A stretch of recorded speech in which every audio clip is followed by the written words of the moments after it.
Hi hello ನಮಸ್ಕಾರ, welcome back to my YouTube channel. ಎಲ್ರು ಹೇಗಿದ್ದೀರಾ? ಇವತ್ತು ಒಂದು ಸೂಪರ್ ಆಗಿರೋ ರೆಸಿಪಿನ ನಿಮ್ಮ ಹತ್ರ ಶೇರ್ ಮಾಡ್ತಾ ಇದ್ದೀನಿ.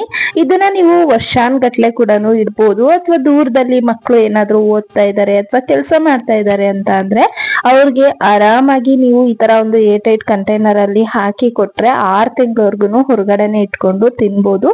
ಊಟದ ಜೊತೆಗೆ ಯಾವುದೇ ರೀತಿ ಸೈಡ್ಸ್ ಇಲ್ದಿರಾನೆ ಬರೀ ಇದೊಂದು ಉಪ್ಪಿನಕಾಯಿ ಇದ್ರೆ ಸಾಕು, ನಿಮ್ಗೆ ಪೂರ್ತಿ ಊಟನ ಖಾಲಿ ಮಾಡ್ಬಿಡ್ತಾರೆ. ಇದನ್ನ ನಾವು ಚಾಮ್ರಾಕ್ಷಿಕಾಯಿ ಅಂತ ಕರಿತೀವಿ, ಆದ್ರೆ ಇಂಗ್ಲಿಷ್ ಅಲ್ಲಿ ಇದನ್ನ ಸ್ಟಾರ್ ಫ್ರೂಟ್ ಅಂತ ಕರೀತಾರೆ. ಇದರಿಂದ ಉಪ್ಪಿನಕಾಯಿ ಹಾಕಿದ್ರೆ ತುಂಬಾನೇ ಚೆನ್ನಾಗಿರತ್ತೆ. ಇದನ್ನ ಹೇಗ್ ಮಾಡೋದು ಅಂತ ಇವತ್ತಿನ ಒಂದು ವಿಡಿಯೋದಲ್ಲಿ ತೋರಿಸ್ಕೊಡ್ತೀನಿ. ಮೊದ್ಲಿಗೆ ಒಂದು ಪಾತ್ರೆನ ತಗೊಳ್ಳಿ, ಅಥವಾ ಯಾವ್ದಾದ್ರು ಒಂದು ಬಾಂಡ್ಲಿನ ತಗೊಳ್ಳಿ. ಅದರಲ್ಲಿ ಒಂದು 2ರಿಂದ 2.5 ಚಮಚ ಆಗೋಷ್ಟು ಸಾಸಿವೆನ ಹಾಕೋಬೇಕಾಗತ್ತೆ. ನಿಮ್ಗೆ ಏನಾದ್ರೂ ಇಷ್ಟ ಇದ್ರೆ ನೀವು ಇದರಲ್ಲಿ ಒಂದು 10 ಕಾಳು ಆಗೋಷ್ಟು ಮೆಂತ್ಯ ಕೂಡ ಸೇರಿಸ್ಕೊಳ್ಬಹುದು. ಹಾಗೇನೆ ಈ ಚಾಮ್ರಾಕ್ಷಿಕಾಯಿ ಅಂತ ನಾವೇನ್ ಕರಿತೀವಿ, ಒಂದೊಂದ್ ಕಡೆ ಒಂದೊಂದ್ ಹೆಸರಲ್ಲಿ ಕರೀತಾರೆ. ನಾವು ಚಾಮ್ರಾಕ್ಷಿಕಾಯಿ ಅಂತ ಹೇಳಿ ಕರಿತೀವಿ. ಇದನ್ನ ಸ್ಟಾರ್ ಫ್ರೂಟ್ ಕೆಲವೊಬ್ರು ಹಾಗೆ ಕೂಡ ತಿಂತಾರೆ. ಇನ್ನು ಕೆಲವರು ವರ್ಷಾನ್ಗಟ್ಲೆ ಇಟ್ಕೊಂಡು ತಿನ್ಬೇಕು ಅಂತ ಆಸೆ ಇರೋರು ಉಪ್ಪಿನಕಾಯಿ ತರ ಹಾಕಿ ಇಟ್ಕೊಳ್ತಾರೆ. ಸೊ ಹಾಗಾಗಿ ಇವತ್ತು ನಿಮ್ಗೆ ಈ ವಿಡಿಯೋ ಹೆಲ್ಪ್ ಆಗ್ಬೋದು ಅನ್ನೋ ಕಾರಣಕ್ಕೋಸ್ಕರ ಶೇರ್ ಮಾಡಿದೀನಿ. ಇವಾಗ ಸೀಸನ್ ಸ್ಟಾರ್ಟ್ ಆಗಿದೆ, ಸೊ ನಿಮ್ಗೇನಾದ್ರೂ ಈ ಸ್ಟಾರ್ ಫ್ರೂಟ್ ಸಿಕ್ಕಿದ್ರೆ ಈ ತರ ಟ್ರೈ ಮಾಡಿ. ಹಾಗೇನೆ 2 ಚಮಚ ಜೀರಿಗೆನ ಹಾಕೊಂಡು ಚೆನ್ನಾಗಿ ಇದನ್ನ ಡ್ರೈ ರೋಸ್ಟ್ ಮಾಡ್ಕೋಬೇಕಾಗತ್ತೆ. ನೀವು ಎಷ್ಟು ಪ್ರಮಾಣದಲ್ಲಿ ಸ್ಟಾರ್ ಫ್ರೂಟ್ ನ ತಗೊಂಡಿರ್ತೀರಲ್ಲ ಅದಕ್ಕೆ ನೋಡ್ಕೊಂಡು ನೀವು ಇದನ್ನ ರೆಡಿ ಮಾಡ್ಕೊಳ್ಳಿ. ನಾನಿಲ್ಲಿ ಒಂದು 5 ಪೀಸ್ ಆಗೋಷ್ಟು ಸ್ಟಾರ್ ಫ್ರೂಟ್ ನ ತಗೊಂಡಿದ್ದೀನಿ, ಹಾಗಾಗಿ ಇಷ್ಟು ಪೌಡರ್ ನ ಮಾಡ್ಕೊಳ್ತಾ ಇದ್ದೀನಿ. ಇದನ್ನ ಡ್ರೈ ರೋಸ್ಟ್ ಮಾಡಿದ ನಂತರ ಒಂದು ಕುಟಾಣಿಯಲ್ಲಿ ಹಾಕೊಂಡು ಚೆನ್ನಾಗಿ ಇದನ್ನ ಪುಡಿ ಮಾಡ್ಕೋಬೇಕು. ಕುಟಾಣಿ ಇಲ್ಲ ಅಂತ ಅಂದ್ರೆ ಒಂದು ಮಿಕ್ಸಿ ಜಾರ್ಗೆ ಹಾಕೊಂಡು ಒಂದ್ ಸ್ವಲ್ಪ ಪುಡಿ ಮಾಡ್ಕೊಳ್ಳಿ, ಪೌಡರ್ ತರ ಮಾಡ್ಕೊಂಡ್ರೆ ಆಗೋಯ್ತು. ಇವಾಗ ನೋಡಿ ನಾನೊಂದ್ 5 ತಗೊಂಡಿದ್ದೀನಿ. ಇದು ಸ್ವಲ್ಪ ಹಣ್ಣಾಗ್ಬಿಟ್ಟಿದೆ. ನೀವೊಂದ್ ಸ್ವಲ್ಪ ಕಾಯಾಗಿರೋದ್ ತಗೊಳ್ಳಿ. ತುಂಬಾ ಕಾಯಾಗಿರೋದ್ ತಗೊಂಡ್ರೆ ಹುಳಿ ಜಾಸ್ತಿ ಇರತ್ತೆ, ಅಂದ್ರೆ ಹುಳಿ ಆಗಿರತ್ತೆ. ಇದು ಸ್ವಲ್ಪ ಸ್ವೀಟ್ ಇತ್ತು, ಲೈಟ್ ಆಗಿ ಸ್ವಲ್ಪ ಸ್ವೀಟ್ ಆಗ್ಬಿಟ್ಟಿತ್ತು. ಸೊ ನೀವೇನಾದ್ರೂ ಹಾಕೊಳ್ಳೋದಾದ್ರೆ ಸ್ವಲ್ಪ ಕಾಯಿ ಅಂತದ್ ನೋಡಿ ತಗೊಳ್ಳಿ. ನಾನಿಲ್ಲೊಂದು 5 ತಗೊಂಡಿದ್ದೀನಿ. ಇವಾಗ ಸೀಸನ್ ಸ್ಟಾರ್ಟ್ ಆಗಿರೋದ್ರಿಂದ ಇತ್ತೀಚೆಗೆ ಈ ಸ್ಟಾರ್ ಫ್ರೂಟ್ ಕೂಡ ತುಂಬಾ ಅಂದ್ರೆ ತುಂಬಾ ರೇರ್ ಆಗೋಗ್ಬಿಟ್ಟಿದೆ, ಎಲ್ಲೂ ಸಿಗೋದೇ ಇಲ್ಲ. ಸಿಕ್ಕಿದ್ರು ತುಂಬಾನೇ ರೇಟ್ ಇರತ್ತೆ. ಸೊ ಹಾಗಾಗಿ ಸಿಕ್ಕಿದ್ರೆ ಒಂದು ವರ್ಷ ಇಡೀ ತಿನ್ನೋ ತರ ಈ ತರ ಉಪ್ಪಿನಕಾಯಿ ಹಾಕಿಟ್ಕೊಳ್ಳಿ. ನಮ್ ಕಡೆ ಇದಕ್ಕೆಲ್ಲ ದುಡ್ಡು ಕೊಟ್ಟು ತಗೊಂಬರಲ್ಲ. ಹಾಗೇನೆ ಯಾರ್ದಾದ್ರೂ ಮನೆ ಹತ್ರ ಬೆಳ್ದಿರ್ತಾರಲ್ವಾ, ಅವ್ರು ಹಾಗೆ ಫ್ರೀ ಆಗಿ ಕೊಡ್ತಾರೆ. ಎಲ್ಲಾರ್ಗುನು ಕೂಡ ಇದನ್ನ ಕೊಡ್ತಾರೆ. ಯಾಕೆಂದ್ರೆ ಇದು ಹೆಚ್ಚಾಗಿ ತಿನ್ನಕ್ಕಾಗಲ್ಲ, ಬೇಗ ನೆಗಡಿ ಆಗತ್ತೆ. ಇದ್ರಲ್ಲಿ ನೀರಿನ ಅಂಶ ಜಾಸ್ತಿ ಇರೋದ್ರಿಂದ ಮಕ್ಕಳಿಗೆ ಹಾಗೇನೆ ಕೊಡೋದಕ್ ಹೋಗ್ಬಿಡಿ, ತುಂಬಾ ಬೇಗ ನೆಗಡಿ ಕೆಮ್ಮು ಎಲ್ಲಾನು ಸ್ಟಾರ್ಟ್ ಆಗ್ಬಿಡತ್ತೆ. ಈ ತರ ಉಪ್ಪಿನಕಾಯಿ ಹಾಕೊಡಿ, ಇಲ್ಲ ಅಂತಂದ್ರೆ ಉಪ್ಪು ಖಾರನಾದ್ರೂ ಹಾಕ್ಬಿಟ್ಕೊಡಿ. ಹಾಗೆ ಡೈರೆಕ್ಟ್ ಆಗಂತೂ ತಿನ್ನೋದಕ್ ಕೊಡೋದಕ್ ಹೋಗ್ಬೇಡಿ. ನಂತರ ಇದನ್ನ ಚಿಕ್ಕದಾಗಿ ಕಟ್ ಮಾಡ್ಕೊಂಡಿದೀನಿ. ನಿಮ್ಗೆ ಯಾವ ಶೇಪ್ ಅಲ್ಲಿ ಬೇಕು ಆ ಶೇಪ್ ಅಲ್ಲಿ ಮಾಡ್ಕೊಳ್ಳಿ. ಸ್ಟಾರ್ ತರ ಬೇಕು ಅಂತಂದ್ರೆ ಸ್ಟಾರ್ ತರನಾದ್ರೂ ಮಾಡ್ಕೋಬಹುದು. ನಾನು ಸ್ಟಾರ್ ತರನೇ ಕಟ್ ಮಾಡ್ಕೊಂಡೆ, ಬಟ್ ಯಾಕೋ ತುಂಬಾ ದೊಡ್ಡ ಸೈಜ್ ಆಯ್ತು ಅನ್ನಿಸ್ತು. ಹಂಗಾಗಿ ನಾನು ಅದನ್ನ ಮತ್ತೆ ಅರ್ಧ ಕಟ್ ಮಾಡ್ಬಿಟ್ಟು ಈ ತರ ಸೈಜ್ ಅಲ್ಲಿ ಕಟ್ ಮಾಡ್ಕೊಂಡು ಇದಕ್ಕೆ 1 ಚಮಚ ಆಗೋಷ್ಟು ಪುಡಿ ಉಪ್ಪು, ಹಾಗೇನೆ 1/4 ಚಮಚ ಆಗೋಷ್ಟು ಅರ್ಶಿನದ ಪುಡಿನ ಹಾಕೊಂಡಿದೀನಿ.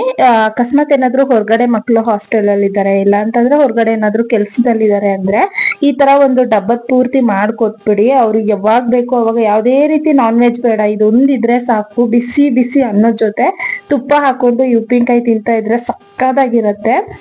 ಇದ್ರಲ್ಲಿ ತುಂಬಾ ನೀರಿನ ಅಂಶ ಬಿಡೋದ್ರಿಂದ ನೀವ್ ಇದನ್ನ ತುಂಬಾ ದಿನ ನೆನೆ ಇಡ್ಬೇಕು ಅಂತ ಏನು ಇಲ್ಲ. ಜಸ್ಟ್ 1 ದಿನ ಇಟ್ರೆ ಸಾಕು, ನಿಮ್ಗೆ ನೀಟಾಗಿ ನೀರೆಲ್ಲ ಬಿಟ್ಕೊಂಡು ಚೆನ್ನಾಗಿ ಹೊಂದ್ಕೊಂಡಿರತ್ತೆ ಉಪ್ಪು ಖಾರ ಎಲ್ಲಾನು.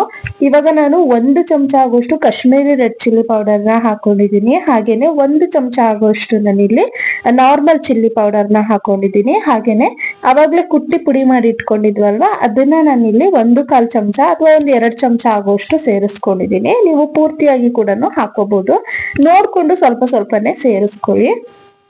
ಇದನ್ನೆಲ್ಲ ಹಾಕಿದ ನಂತರ ಚೆನ್ನಾಗಿ ಒಂದ್ ರೌಂಡ್ ಇದನ್ನ ಮಿಕ್ಸ್ ಮಾಡ್ಕೊಳ್ಳಿ. ಯಾವ್ದೇ ಕಾರಣಕ್ಕೂ ಕೈಯಿಂದ ಎಲ್ಲ ಮಿಕ್ಸ್ ಮಾಡಕ್ ಹೋಗ್ಬೇಡಿ. ನೀವ್ ಯಾವತ್ತೇ ಆಗ್ಲಿ ಯಾವ್ದೇ ಉಪ್ಪಿನಕಾಯಿ ಹಾಕ್ಬೇಕಾದ್ರೂ ಕೈಯಿಂದ ಮಿಕ್ಸ್ ಮಾಡೋದಕ್ ಹೋಗ್ಬೇಡಿ. ಯಾಕಂದ್ರೆ ಎಲ್ಲರ ಕೈಯಲ್ಲೂ ಉಪ್ಪಿನಕಾಯಿ ಅನ್ನೋದು ಚೆನ್ನಾಗ್ ಬರಲ್ಲ. ಕೆಲವೊಬ್ರು ಕೈಯಿಂದ ಕಲ್ಸೋದ್ರಿಂದ ಅದು 1 ವಾರ ಕೂಡ ಬರಲ್ಲ, ಬೇಗನೆ ಹಾಳಾಗ್ಬಿಡತ್ತೆ ಉಪ್ಪಿನಕಾಯಿ. ಹಂಗಾಗಿ ಆದಷ್ಟು ಯಾವ್ದಾದ್ರು ಸ್ಪೂನ್ ಇಂದನೋ ಅಥವಾ ನಿಮ್ ಕೈಯಿಂದ ಏನಾದ್ರು ಹಾಕ್ತೀರಾ ಅಂತ ಅಂದ್ರೆ ಯಾವ್ದಾದ್ರು ಒಂದು ಹ್ಯಾಂಡ್ ಗ್ಲೌಸ್ ನ ಹಾಕೊಂಡು ಕೈಯಿಂದ ಕಲಿಸ್ಕೊ. ಹಾಕೋಬಹುದು. ಈ ತರ ನಾನು ಎಲ್ಲಾನು ಹಾಕಿ ಮಿಕ್ಸ್ ಮಾಡಿ ಇಟ್ಕೊಂಡಿದೀನಿ. ಇವಾಗ ಮತ್ತೆ ಒಂದು ಕಡಾಯಿನ ಇಟ್ಕೊಂಡು ಅಥವಾ ಒಂದು ಬಾಂಡ್ಲಿನ ಇಟ್ಕೊಂಡು ಅದ್ರಲ್ಲಿ ಒಂದು 5 ರಿಂದ 6 ಚಮಚ ಆಗುವಷ್ಟು ಎಣ್ಣೆನ ಸೇರಿಸ್ಕೊಳ್ತಾ ಇದೀನಿ. ನಾವು ಇಲ್ಲಿ ತನಕ ಹಾಕಿದ್ವಲ್ವಾ, ಅದ್ರಲ್ಲಿ ನಿಮ್ಗೆ ಏನು ಕೂಡ ಕಲರ್ ಗೊತ್ತಾಗ್ತಾ ಇಲ್ಲ, ಹಾಗೇನೆ ನೋಡೋದಕ್ಕೂ ಅಷ್ಟೊಂದು ಅಟ್ರಾಕ್ಟಿವ್ ಆಗಿಲ್ಲ. ಬಟ್ ಇದಕ್ಕೆ ನಾವು ಒಗ್ಗರಣೆ ಹಾಕಿದ್ಮೇಲೆ ಅದ್ರ ಕಲರ್ ಆಗಿರ್ಬೋದು, ಅದು ಹೇಗ್ ಟರ್ನ್ ಆಗತ್ತೆ ಅಂತ ತೋರಿಸ್ತೀನಿ ನೋಡಿ. ಎಣ್ಣೆ ಚೆನ್ನಾಗಿ ಕಾದಿದ ನಂತರ 1 ಚಮಚ ಆಗುವಷ್ಟು ಸಾಸಿವೆ, ಹಾಗೇನೆ ಒಂದು ಅರ್ಧ ಚಮಚ ಆಗುವಷ್ಟು ನಾನಿಲ್ಲಿ ಇಂಗನ್ನ ಹಾಕೊಂಡಿದ್ದೀನಿ. ನೀವು ಬೇಕಾದ್ರೆ ಇಂಗು ಬರುತ್ತಲ್ಲ, ಅದನ್ನ ಕೂಡ ಯೂಸ್ ಮಾಡ್ಬೋದು. ಇಂಗನ್ನ ಹಾಕೊಂಡು ಚೆನ್ನಾಗಿ ಸಾಸಿವೆನ ಕಾಯಿಸ್ಕೊಂಡಿದ ನಂತರ ನಾವು ಕಲ್ಸಿಟ್ಕೊಂಡಿದ್ವಲ್ವಾ ಖಾರ, ಅರಿಶಿನ, ಉಪ್ಪು ಎಲ್ಲ ಹಾಕ್ಬಿಟ್ಟು ಅದಕ್ಕೆ ಇದನ್ನ ಸೇರ್ಸ್ಕೋಬೇಕಾಗತ್ತೆ. ನೋಡಿ ಇಲ್ಲಿವರೆಗೂ ಒಂಥರ ಇರುತ್ತೆ. ನಾವು ಒಗ್ಗರಣೆ ಹಾಕಿದ ನಂತರ ಫುಲ್ ಚೇಂಜ್ ಆಗ್ಬಿಡತ್ತೆ. ಇದ್ರ ಕಲರ್ ಆಗಿರ್ಬೋದು, ಆ ಖಾರದ ಪುಡಿ, ಉಪ್ಪು ಇದೆಲ್ಲ ನೀಟಾಗಿ ಬೇಗ ಹೊಂದ್ಕೊಳ್ಳುತ್ತೆ. ಹಾಗೇನೆ ಸಾಕಷ್ಟು ಇದ್ರಲ್ಲಿ ನೀರು ಜಾಸ್ತಿ ಇರೋದ್ರಿಂದ ಬೇಗ ಜಾಸ್ತಿ ನೀರ್ ಬಿಡುತ್ತೆ. ಹಂಗಾಗಿ ನೋಡ್ಕೊಂಡು ಕಲಿಸ್ಕೊಳ್ಳಿ. ಯಾಕೆ ಹೇಳ್ತಾ ಇದ್ದೀನಿ ಅಂದ್ರೆ, ಕೆಲವೊಬ್ರು ಇದ್ರಲ್ಲಿ ನೀರಿನ ಅಂಶ ಇಲ್ಲ ಅನ್ಕೊಂಡು ಬೇರೆ ನಿಂಬೆ ಹಣ್ಣಿನ ರಸನೋ ಅಥವಾ ಹುಳಿ ಯಾವ್ದಾದ್ರು ಹಾಕ್ಬಿಡ್ತೀರಾ. ಸೊ ಆತರ ಮಾಡೋದಕ್ ಹೋಗ್ಬೇಡಿ. ಜಸ್ಟ್ ನೀವು ಎಣ್ಣೆನ ಹಾಕಿ ಈ ತರ ಮಿಕ್ಸ್ ಮಾಡಿ ಇಟ್ಟು ಒಂದಿನ ಇಟ್ರೆ ಸಾಕು. ನೆಕ್ಸ್ಟ್ ಡೇ ನಿಮ್ಗೆ ಅದ್ರದ್ದು ಎಷ್ಟು ನೀರ್ ಇರತ್ತೆ ಅದ್ರಲ್ಲಿ ಅಂತ ನಿಮ್ಗೇನೆ ಗೊತ್ತಾಗತ್ತೆ. ಹಾಗಾಗಿ ಇದನ್ನ ಮಕ್ಕಳಿಗೆ ಅತಿ ಹೆಚ್ಚಾಗಿ ಕೊಡೋದಕ್ ಹೋಗಲ್ಲ. ನಾವೆಲ್ಲ ಚಿಕ್ಕವ್ರು ಇರ್ಬೇಕಾದ್ರೆ ಹೆಂಗಂದ್ರೆ ಹಂಗೆ ತಿನ್ಬಿಡ್ತಾ ಇದ್ವಿ. ಹಾಗೇನೆ ಇದನ್ನ ಲಿಮಿಟೆಡ್ ಆಗಿ ಕೂಡ ತಿನ್ಬೇಕು, ಅತಿ ಹೆಚ್ಚಾಗಿ ಕೂಡ ತಿನ್ಬಾರ್ದು. ನೋಡಿ ಇವಾಗ ಉಪ್ಪಿನಕಾಯಿ ಹಾಕೊಂಡಿದ್ದಾಗಿದೆ. ಇದನ್ನ ನೀವು ಹೊರಗಡೆ ಇಟ್ಕೊಳ್ಳೋದಾದ್ರೆ ಒಂದು 6 ತಿಂಗಳ ಕಾಲ ಇಟ್ಕೋಬಹುದು. ಒಂದು ಗಾಜಿಂದು ಏರ್ಟೈಟ್ ಕಂಟೈನರ್ ಇತ್ತು ಅಂತ ಅಂದ್ರೆ ಆರಾಮಾಗಿ 6 ತಿಂಗಳ ಕಾಲ ಇಟ್ಕೋಬಹುದು. ಇಲ್ಲ ಅಂತ ಅಂದ್ರೆ ನೀವು ಫ್ರಿಜ್ ಅಲ್ಲಿ ಇಡ್ತೀರಾ ಅಂತ ಅಂದ್ರೆ 1 ರಿಂದ 1.5 ವರ್ಷದವರೆಗೂ ಆರಾಮಾಗಿ ನೀವು ಫ್ರಿಜ್ ಅಲ್ಲಿ ಸ್ಟೋರ್ ಮಾಡಿ ಇಟ್ಕೋಬಹುದು. ಈ ತರ ಯಾವ್ದಾದ್ರು ಒಂದು ಡಬ್ಬದೊಳಗಡೆ ನೀವು ಇದನ್ನ ಹಾಕಿ ಇಟ್ಕೊಂಡ್ರಿ ಅಂತ ಅಂದ್ರೆ, ಮನೇಲಿ ನೀವು ಏನಾದ್ರೂ ನಾನ್ ವೆಜ್ ಇಷ್ಟಪಡೋರಾಗಿದ್ರೆ ಅಥವಾ ಏನಾದ್ರೂ ಊಟಕ್ಕೆ ಸೈಡ್ಸ್ ಬೇಕು ಅಂತಾನೆ ಅನ್ನೋರ ಯಾರಾದ್ರೂ ಇದ್ರೆ ನಿಮ್ಗೆ ಏನು ಕೂಡ ಬೇಡ. ಜಸ್ಟ್ ಇದೊಂದು ಉಪ್ಪಿನಕಾಯಿ ಮತ್ತೆ ಅದ್ರದ್ದು ರಸ, ನಾನ್ ಮೊದ್ಲೇ ಹೇಳ್ದಂಗೆ ನೀರ್ ಬಿಡುತ್ತೆ ಅನ್ನಲ್ವಾ, ಅದೊಂದು ಗ್ರೇವಿ ಇರತ್ತಲ್ವಾ, ಆ ಗ್ರೇವಿ ಮತ್ತೆ ಉಪ್ಪಿನಕಾಯಿ ಇದ್ರೆ ಸಾಕು, ತುಂಬಾನೇ ಚೆನ್ನಾಗಿರತ್ತೆ ಅನ್ನದ ಜೊತೆ ಇದು. ಸೊ ಹಾಗಾಗಿ ಈ ತರ ಮಾಡಿಟ್ಕೊಳ್ಳಿ, ತುಂಬಾ ದಿನಗಳ ಕಾಲ ಬಾಳ್ಕೆ ಬರತ್ತೆ. ಇವಾಗ ಮಾವಿನಕಾಯಿ ಸೀಸನ್ ಆಗಿರ್ಬೋದು, ಹಾಗೇನೆ ಈ ತರ ಸ್ಟಾರ್ ಫ್ರೂಟ್ ಈ ತರದ್ದೆಲ್ಲ ಸಿಕ್ತವಾಗ ನಾವು ಒಂದ್ಸಲ ಈ ತರ ನೆಲ್ಲಿಕಾಯಿ, ಮಾವಿನಕಾಯಿ, ನಿಂಬೆಕಾಯಿ, ಈ ತರ ಸ್ಟಾರ್ ಫ್ರೂಟ್ ಇದೆಲ್ಲಾನು ಒಂದ್ಸಲ ಉಪ್ಪಿನಕಾಯಿ ಹಾಕಿಟ್ಕೊಂಡ್ರೆ ಆರಾಮಾಗಿ ವರ್ಷಾನ್ಗಟ್ಲೆ ನಾವು ತಿನ್ಬೋದು. ಆದಷ್ಟು ಹೊರಗಡೆಯಿಂದ ಉಪ್ಪಿನಕಾಯಿ ತರ್ಸೋದನ್ನ ಅವಾಯ್ಡ್ ಮಾಡಿ ಮನೆಯಲ್ಲೇ ಮಾಡ್ಕೊಳ್ಳಿ ಅಂತ ನಾನು ಈ ವಿಡಿಯೋನ ನಿಮ್ಗೆ ಶೇರ್ ಮಾಡ್ತಾ ಇದ್ದೀನಿ. ಸೊ ಆದಷ್ಟು ನೀವು ಕೂಡ ಮನೆಯಲ್ಲೇ ಮಾಡ್ಕೊಳ್ಳಿ. ಹೊರಗಡೆ ಯಾರಾದ್ರೂ ನಿಮ್ ಮಕ್ಳು ಇರ್ಬೋದು ಅಥವಾ ಯಾರಿಗಾದ್ರೂ ನೀವು ಕೊಡ್ಬೇಕು ಅಂತ ಅಂದ್ರೆ ಈ ತರ ಸ್ಟಾರ್ ಫ್ರೂಟ್ ಪಿಕ್ಕಲ್ನ ಹಾಕೊಡಿ. ಯಾಕಂದ್ರೆ ಎಲ್ಲಾ ತರ ಉಪ್ಪಿನಕಾಯಿ ಎಲ್ಲಾ ಕಡೆನೂ ಸಿಗತ್ತೆ ನಿಮ್ಗೆ. ಸಾಮಾನ್ಯವಾಗಿ ಆನ್ಲೈನ್ ಗಳಲ್ಲಿ ನಿಮ್ಗೆ ಫಿಶ್ ಉಪ್ಪಿನಕಾಯಿ ಆಗಿರ್ಬೋದು, ಇಲ್ಲ ಅಂತ ಅಂದ್ರೆ ಮಾವಿನಕಾಯಿ, ನಿಂಬೆಕಾಯಿ ಮತ್ತೆ ನೆಲ್ಲಿಕಾಯಿ ಈ ತರದ್ ಎಲ್ಲಾನು ಸಿಗತ್ತೆ ಉಪ್ಪಿನಕಾಯಿ. ಇತ್ತೀಚೆಗೆ ಚಿಕನ್ ಪಿಕ್ಕಲ್ ಅದು ಕೂಡ ಸಿಗತ್ತೆ. ಬಟ್ ಈ ತರ ಸ್ಟಾರ್ ಫ್ರೂಟ್ ಪಿಕ್ಕಲ್ ಎಲ್ಲೂ ಸಿಗಲ್ಲ.